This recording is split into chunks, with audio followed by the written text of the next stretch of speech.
broadcast network, AFTERBUZZ TV. Over 20 million weekly downloads in over 150 countries, and your #1 source for after-show entertainment.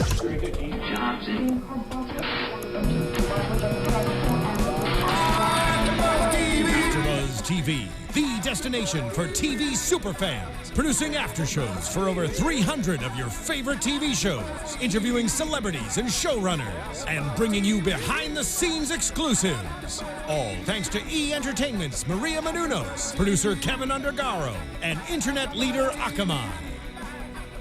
Now, let the buzz begin! Hey everybody, welcome to AfterBuzz's Spotlight On, and today we are spotlighting Nick Krause. Thanks for coming in, Nick. Yeah, thanks for having me. I'm excited. Yeah, so Nick, guys, you might recognize him from things like The Descendants, Boyhood. He won Best Actor at the Catalina Film Festival for his new film White Rabbit, which we will get more into, but yeah, you've been around. Like, for how young you are, it's pretty impressive, all of the awesome things that you've done. So I want to get into some things that people might not know about you, which I found were pretty cool. Oh, no. No, they're not bad. Maybe they are. No, I'm just kidding. I heard that you played guitar at South by Southwest in Austin City Limits when you were younger. Is that true? I did, yeah. I've played guitar for 12 years. And I was with this thing called the Paul Green School of Rock, which was very much like the Jack Black movie. Really? Yeah, it was that same sort of thing. So it was a lot of us from ages, some kids were as young as 8 or 10 to up through high school, and we would get cover shows together. So we might do Judas Priest one night and Black Sabbath another, and then we might do as an 8-year-old. I was older. I started when I was 12. Okay, so that's really awesome. You were a very cool 12-year-old. Yeah, I was. It's a confidence booster when you're about yay tall. Like, yeah, I play on stage. Yeah, that's awesome. What's your favorite thing? Do you still play guitar now? Yeah. What's your favorite thing to play? My favorite kind of stuff to play is, I don't know if you've ever seen those YouTube videos of the guys who do tap stuff. They have one acoustic guitar and they'll sound like a whole band. Guys like Andy McKee. Oh, yeah. There's a record label that specializes in that called Candy Rat Records. And I love listening to that stuff. And so that's been my kind of hobby and side deal, is trying to play like those guys. That's cool. Do you post any YouTube videos of that stuff? I might be starting soon with that. I'm getting a lot of originals together. I have a New Year's resolution with myself to write a new original every week this year, and I've been keeping up with it so far. So yeah, you've written an original song every week. Yeah. That's awesome. So what, you have like 8 songs now? What week are we in the new year? I feel like I think 8? I have 6 or 7. So maybe it skips a week, but yeah, it's been going pretty well. Oh my gosh, that's awesome. You should definitely post those on YouTube. People would dig that. I feel like that's what YouTube would love that. They would. I think that's a great idea. Post your comments here and let us know if you want Nick to do that, guys. And then I've also heard that, and you told me outside, that your whole family is scientists. And that you started a thing at your school called Tacos, which is like a science club. Yeah. And I just don't expect that from an actor, someone who we know so well as an actor, and now like a musician, and now a kid super into science. I love that. Tacos was the totally awesomely cool organization of science. That's the best name. And it was a science Olympiad team. So around the country and in Austin and in and around there where I grew up, they would have things like there would be contests in the science Olympiad. Some were for memorizing different constants of nature. Some were for building your own instrument and being tested on music theory and playing a thing that you built. Some were for building a robot that could follow a line of tape along a certain path and stuff like that. Wow. And so, yeah, it was a really fun way to keep myself and other students busy with something productive and also, learn all that cool stuff there is in science. There's so much cool stuff, man. Yeah, that's awesome. So if your whole family's scientists, what did they think about when you were like, I want to be an actor? Because you decided pretty young, right? I did. It's always been part of my life. My dad's side is all scientists. My mom's side has a lot of performers and stuff like that. And so I guess I took more of my mom's side going along, which, you know, my uncles who all have masters or PhDs in some obscure field, where it's just foreign to them. They don't know like how film industry and acting. They're like, you pretend for. Yeah. You're like, yeah. Yeah, I'm a professional pretender, guys. Yeah. That's what I want to do. Yeah. Have you ever taken like an improv class and they're like, what'd you do in class today? And you're like, I made stuff up and pretended to hold things. Like I worked on space work where I'm really good at a fake pen now. Like, I did this awesome skit where I pretended to have a bazooka. You really had to be there. Yeah. That's great. So they just don't get it. I love it. They don't. But now, you know, I've been out here for a while, and you were in a movie with George Clooney. That kind of got him being like, okay, I guess. Like, I guess that's great. So how old were you when you really started going for your acting career? I was about 10 years old when I started really caring about getting better at it and getting more informed about what the art is in general. I had been going out for auditions for small parts younger than that, but it was actually an improv comedy class when I was 10 years old where I saw all the possibility there is and kind of some of the cool stuff that can happen out of just being in a scene with another person. And from there on out, I was like, I have to do this, you know. Cool. So you were in Boyhood, which for people who haven't seen Boyhood, if you're living under a rock or don't know what it's about, it was a movie filmed over 12 years. And you were in it, but you were young. So how old were you when you filmed Boyhood? Because it just came out this year, but... I was, I think I was 16 when I filmed with the guys from Boyhood. Cool. Yeah. So had you done the Descendants yet, or no? It's actually kind of funny because I was on Boyhood in the summer before I did Descendants. I left and went and did that. And then I came back for a second year just for a short cameo. And so for me, the film's kind of like a personal time capsule, a little before and after picture. Wow, that's so cool. Yeah, it's cool to look back on. Yeah, that's really neat. And when it finally came out this year, were you like, I hope I'm still in it? Yeah, I mean, you always hope that you're not like a little shred on the cutting room floor for sure. When I saw it, I was like, oh god, I can't believe I looked like that at 16. Oh no. Well, you were in other films too when you were younger, so you can really like look back at all those lovely awkward years. Oh yeah. It's all documented. I have a wonderful picture book from all those. That's awesome. And so now your new film that's out, it's called White Rabbit, and you play, is it Harlan? Is that his name? Harlan. And he is, I mean, this film it's pretty intense on a lot of different levels. Your character is undiagnosed with a mental illness throughout the whole film. Mm-hmm. So what was it like playing a character like that?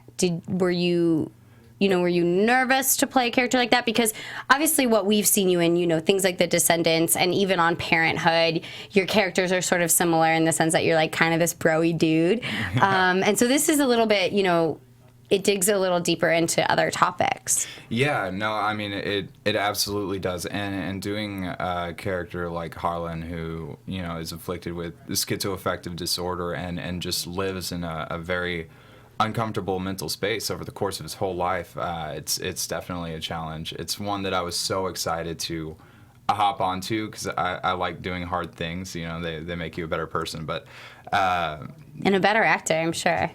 Oh yeah, a lot of good acting practice on that set.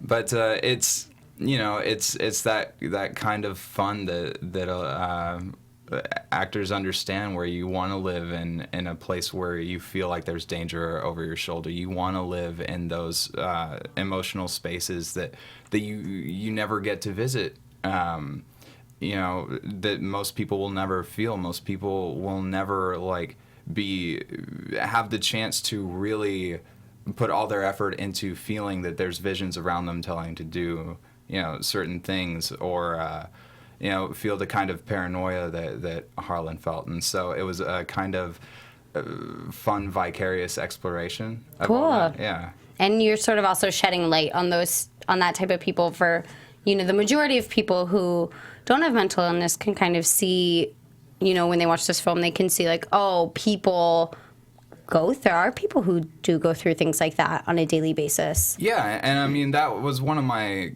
goals playing Harlan is even though he's got all this stuff going on in his head and going on in his life, I wanted to keep him relatable and take a more analytic view at it. Just, say this guy is just a normal kid, but with all these external things acting on him. Sorry, everyone. I'm coughing into the mic. And it premiered in Zurich, and it's done very well. And obviously, you won Best Actor at the Catalina Film Festival, and in Boston as well, right?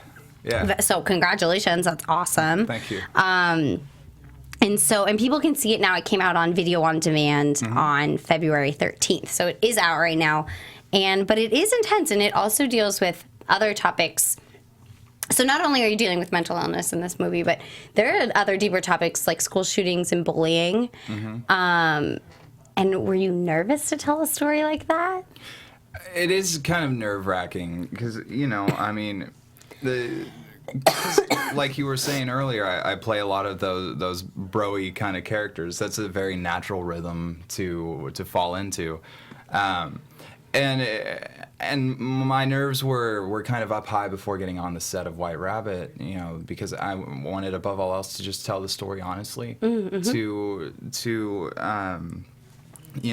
abstract the meaning onto myself so that I could really portray, how I would feel if I was in the same life, the same shoes situation as Harlan, and so there's that fear that I won't come off as being, but acting, and all that stuff. But working with the people on that set and getting into the flow of it, the nerves quickly subsided as I began to feel like we were making something really cool. That's awesome. So yeah, everyone can check it out. It's on iTunes and wherever else you can find video on demand. I know if you go to the Movie Phone app, you can just type in any movie or TV show and it'll tell you where you can find it. And so it's so cool that, people don't even have to wait. You can just stream it right to your computers.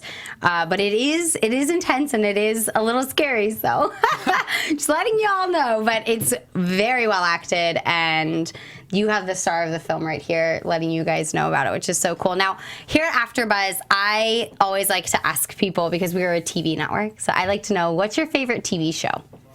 Oh, I got a lot of them. A lot? Okay. I want to know your favorite, and then I want to know your guilty pleasure.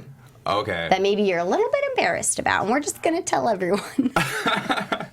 I think my favorite TV show, even though it's no longer on the air, is Breaking Bad. Ooh. Just because of the sheer quality of the storytelling. There was always so much going on, and talk about good acting, dude. That cast was amazing. Yeah. Do you watch any episodes of Better Call Saul? I haven't seen it yet. No, don't tell me any spoilers. Good. I can't wait though. I have Netflix, so I'm waiting for it to come to. Yeah. To that. And I guess one of my guilty pleasures as a show would be Friends. Oh, so good. Also on Netflix right now. Yeah. So I've been watching a lot of Friends, and sometimes it's nice after a long stretch of Breaking Bad to have something just lighthearted and funny. My show for that was New Girl. I was like, I just need to laugh a little bit. I need to watch some silly stuff. And then now it was just movie season. It was just award season. And what was your favorite movie this year that came out? Well, okay, so I'm a little biased. I mean, obviously, my favorite was Boyhood. Okay. I was wondering if you were going to say that. Overall, I mean, this year was such a good movie year. Whiplash was really amazing because, music's always been a part of my life. So to see something so well done about a situation that I recognize was really cool to see. Yeah. Birdman was cool just because it was so absurd. I know. I was so happy it won. I mean, I did want Boyhood to win for Best Picture because I just felt like for something of its first, of the first kind, it's just so cool. But yeah, like for an absurdist film to win is also very cool. Like that's just so neat that the Academy would recognize that. Yeah, absolutely. Something like such an original and good idea gets top spot. Yeah, right. I love that. Like an original idea, something different. But yeah, I felt like Boyhood was right there with it. I'm like, it's also an original and cool idea and different. That's what I was like, man. I was like, come on, Boyhood. Like, you guys know, Boyhood's really the coolest. As far as the acting goes, I think my favorite movie of the year was Theory of Everything. Just because Eddie Redmayne did such a full physical transformation, which is one of those things. There's no class that you can take that will tell you how to convincingly have ALS or any other real physical affliction, and then he did it so convincingly, but still showed a whole character. I was there just like weeping alongside the movie. It was so good. Yeah, that one was. There were just a lot of sad movies this season. Yeah, what does that say about all of us, really? I know, and we're like, I want more sad movies. I think White Rabbit is definitely sad. It's definitely a lot of things. It's a thriller. It's sad. It makes you think. So yeah, it's falling into all those same categories that we liked about all these awards season show movies as well. Are you working on anything? Do you got anything coming down the pipeline besides White Rabbit that we could catch you in? I do. So it doesn't release for a little while. It's this fall, but I have a film called Darwin coming out. Darwin, like as in Charles Darwin? Not about Charles Darwin, but same name.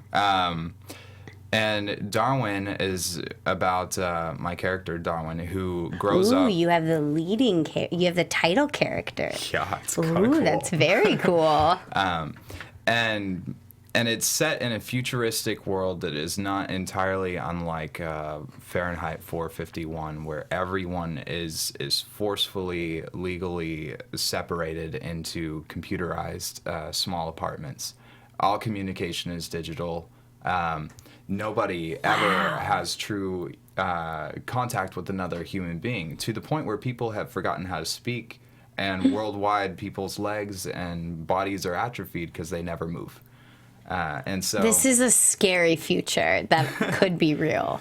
It's kind of the extreme of a dinner party where everyone's on their phone. Yeah. And so Darwin is just a teenager growing up in this world who's so unsatisfied by it, just wishes that he could have someone to talk to touch, and to see.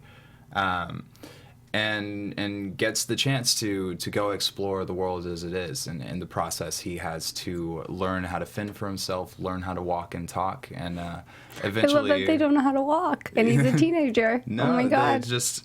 Never in his life has he had to, or anyone else. But that one's going to be a really, really cool film. That sounds awesome, and that gets released in the fall. Yes. Very, very cool. Well, thank you so much, Nick, for coming in and chatting with us. And you guys can all check out White Rabbit anywhere you can find video on demand. And Nick, where can they find you online? At Nick J. Krause on Twitter or Instagram.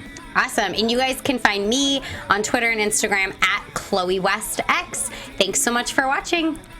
From executive producers Maria Menounos, Kevin Undergaro, Phil Svitek, and the entire AfterBuzz TV staff, we would like to thank you for listening to the AfterBuzz TV network. To watch or listen to other after shows and post comments or questions, be sure to visit AfterBuzzTV.com. I'm Sir Richard Wentworth, and this has been a presentation of AfterBuzz TV. The views expressed herein are those of the hosts only and do not necessarily reflect the views of AfterBuzz TV or its owners or principals.